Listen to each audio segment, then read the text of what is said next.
I'm Mark Small. This is Civil Discourse Now for October 24th, 2022. There are some boring things that people in government can do and have to do, and there are some glitzy things that they'd rather do that really are bad for us. Okay, the boring things usually follow the glitzy things because the glitzy things kind of all go back to a lesson that college freshmen either learned or should have learned. That first day of classes, there's a bulletin board in class, and it's got ads for free credit cards. Now, there's no such thing, but people sign up for them, throw parties in the dorm, have fun, and then the bill comes due. Republicans, this iteration of the Republican Party, starting with Ronald Reagan, threw a lot of parties by saying, "Well, we're gonna give big tax breaks to the rich." Except the parties really weren't for everybody. They were just for the rich. The Reagan years saw a booming economy, not because of anything Reagan did. It saw a booming economy because the United States, well, kind of something Reagan did in one way. He helped fund or provide information or arms for both sides in a war between Iran and Iraq, where the United States benefited from the war being waged. So we were fine to have these people killing each other because it made the price of oil go down. So I really don't like this. Do you ever know that you get something that pops up on your computer going, "Oh, my God, stop right now. It's a very important update." Okay, so what happened? The update. Well, that's necessary too, except I could do it in an hour, and I just told them that.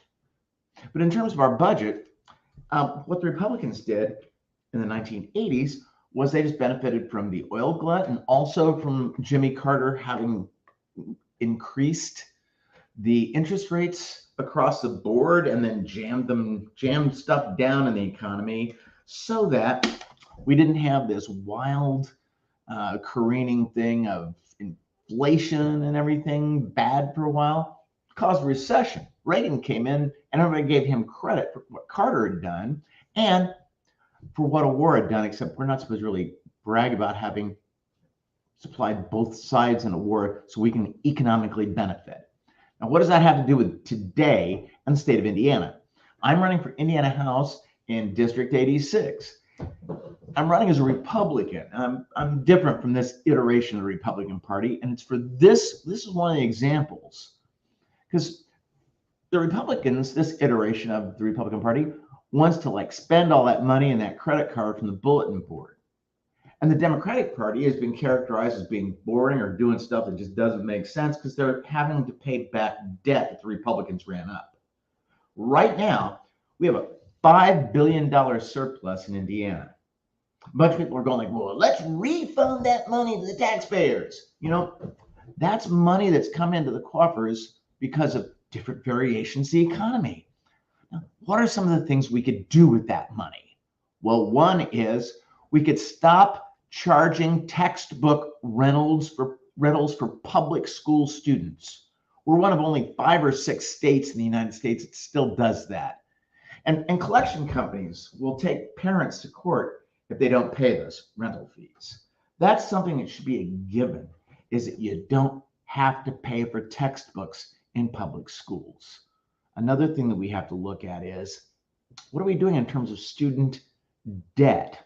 And how can we relieve that? Because we want kids, ideally, to be as smart as they can be. I know that's a different thing for a Republican to say these days, but I actually believe in education and in intelligence. So we should be looking at providing some kind of relief for debt or easing back on what tuition demands are for people either going to college after they get out of high school or going to a vocational post-secondary school. You don't have to go to a traditional academic institution once you get out of high school. We should be encouraging those things.